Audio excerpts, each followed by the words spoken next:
When it comes to transitive closure, तुम्हें सिर्फ और सिर्फ ये 4 स्टेप्स याद में रखनी है। इन 4 स्टेप्स के बलबूते के ऊपर तुम ट्रांजिटिव क्लोजर का कोई भी प्रॉब्लम सॉल्व कर सकते हो इजीली। और वो कैसे कसं काय मी तुम्हाला सांगेल, मैं तुम्हें बताऊंगा। हम एक एग्जाम प्रॉब्लम सॉल्व करने वाले हैं और उससे तुम्हें सारी की सारी चीजें समझ में आ जाएगी। Simple as that, easy peasy lemon squeezy baby. अब क्वेश्चन को सॉल्व करने से पहले 3 छोटी छोटी चीजें तुम्हें अपने खाली दिमाग के अंदर रखनी है। सबसे पहली चीज, ये कौन से 4 स्टेप्स है जो तुम्हें याद में रखने हैं? CN, RN, CN cross RN, WN। Simple.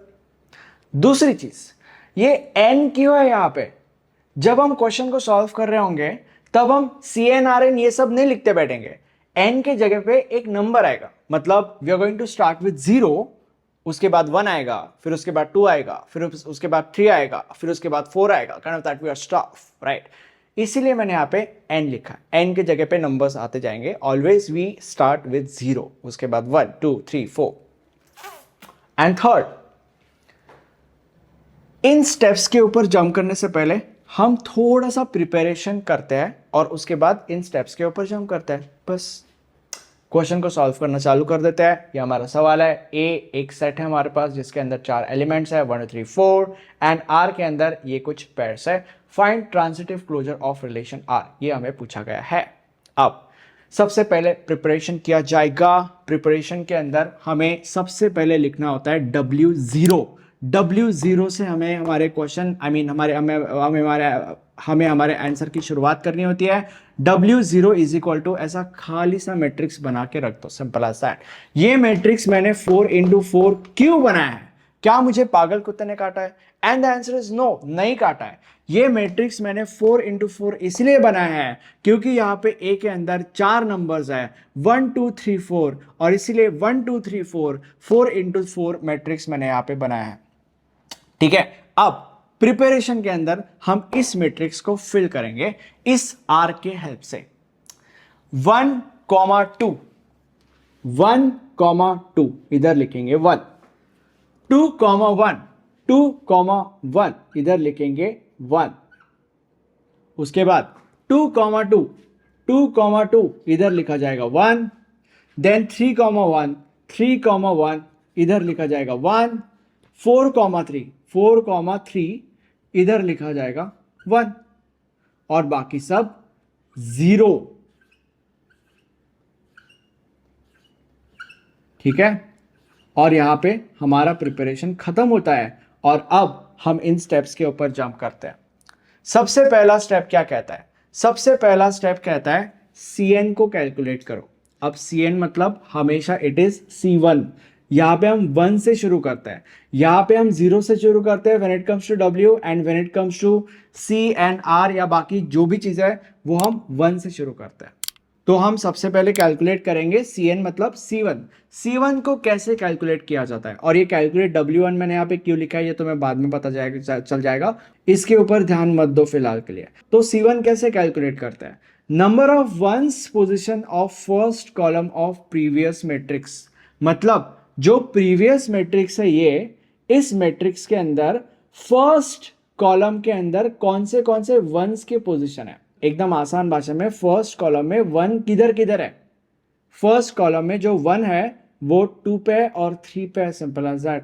तो यहां पे हम लिखेंगे 2 3। उसके बाद क्या है? Rn मतलब कि R1। Number of ones position of first row of previous matrix, मतलब जो प्रीवियस मैट्रिक्स है उसका जो पहला रो है उस रो के अंदर 1 का पोजीशन कहां पे है? उस रो के अंदर 1 कहां पे? उस रो के अंदर 1 यहां पे, मतलब 2 पे है, और इसीलिए हम यहां पे लिखेंगे 2। ये ब्रैकेट नहीं भी दिया तो भी चलेगा, कोई प्रॉब्लम नहीं है। ठीक है। अब C1 आ चुका है एंड R1 भी आ चुका है। Next step C1 cross R1। ठीक है। C1 cross R1। जब तुम्हारा C1 और R1 आ जाता है हम C1 क्रॉस R1 करते हैं। C1 क्रॉस R1 कैसे किया जाता है? एकदम आसान भाषा में, दिस क्रॉस दिस। जब तुम दिस क्रॉस दिस करते हो तो इसका मतलब यह है कि ये जो 2 एलिमेंट्स है, ये दोनों एलिमेंट्स इधर के एलिमेंट्स को एक एक करके डेट करेंगे। सबसे पहले 2 को डेट करेगा, तो यहाँ पे ब्रैकेट के अंदर हम 2,2 लिखेंगे एंड उसके बाद जो 3 है वो 2 को डेट करेगा, तो यहाँ पे 3,2 लिखा जाएगा। इसके बाद WN, WN मतलब W1, W0 तो हो गया, अब W1, सिंपल एज दैट। ठीक है, तो W1 कैसे कैलकुलेट करते हैं, इस मैट्रिक्स को कैसे फिल किया जाता है? सबसे पहले जो भी यहाँ पे दो पेयर दिए गए हैं इसको हम यहाँ पे फिल कर देंगे 2,2, तो 2,2 जो है वहां पे हम 1 लिख देंगे एंड 3,2, 3,2 जो है वहां पे 1 लिखा जाएगा।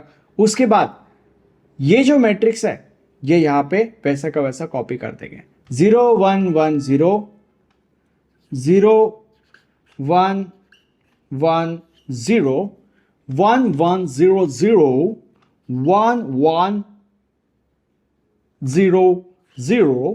यहाँ पे हमने 1 लिखा है, तो लाइक अगर 1 है तो यहाँ पे हम 0 नहीं लिखेंगे। ठीक है, देन 0 0 0 1 0 0 0 1 एंड 0 0 0 0 0 0 0 0।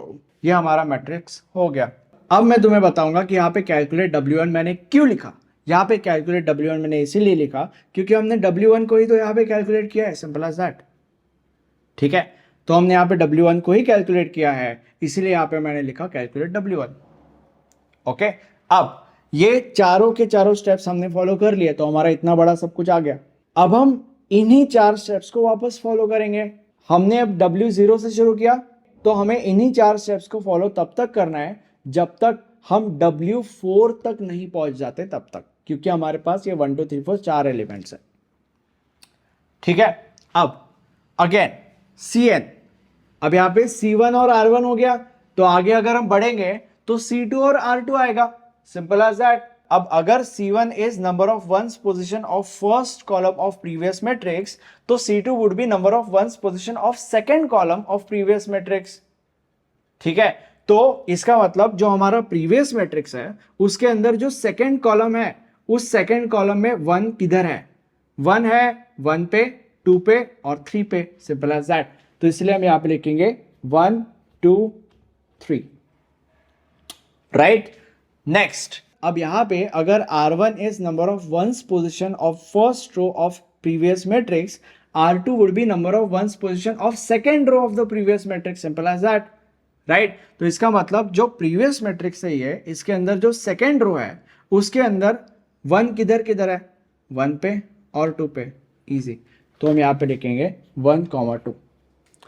तो अभी हमारा Cn हो चुका है, यानी कि C2 हो चुका है, R2 हो चुका है।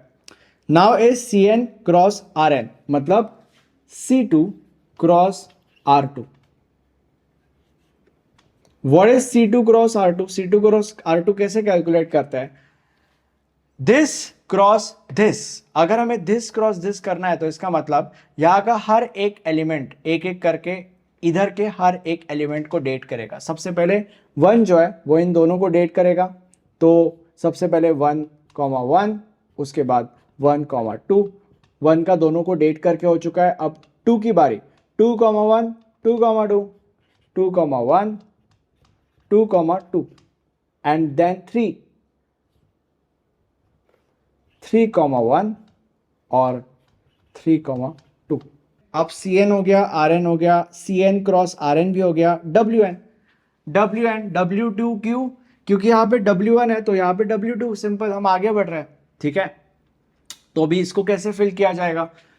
सबसे पहले इनको यहाँ पे 1 1 लिखा जाएगा, तो 1, 1 that is 1, 1, 2 that is 1, 2, 1 that is 1, 2, 2 देखो दैट इज 1, देन उसके बाद 3, 1 दैट इज 1, 3, 2 दैट इज 1। उसके बाद ये सारी की सारी चीजें यहाँ पे कॉपी कर दी जाएगी। 0 0, यहाँ पे ये क्यों देखा ही नहीं मैंने, क्योंकि यहाँ पे सब 1 से फिल्ड ही है, राइट। 0 0 0 1, 0 0 0 सॉरी 1 एंड उसके बाद 0 0 0 0 0 0 0 0। अब हमने W0 से शुरू किया था, W0 हो गया, W1 हो गया, W2 हो गया।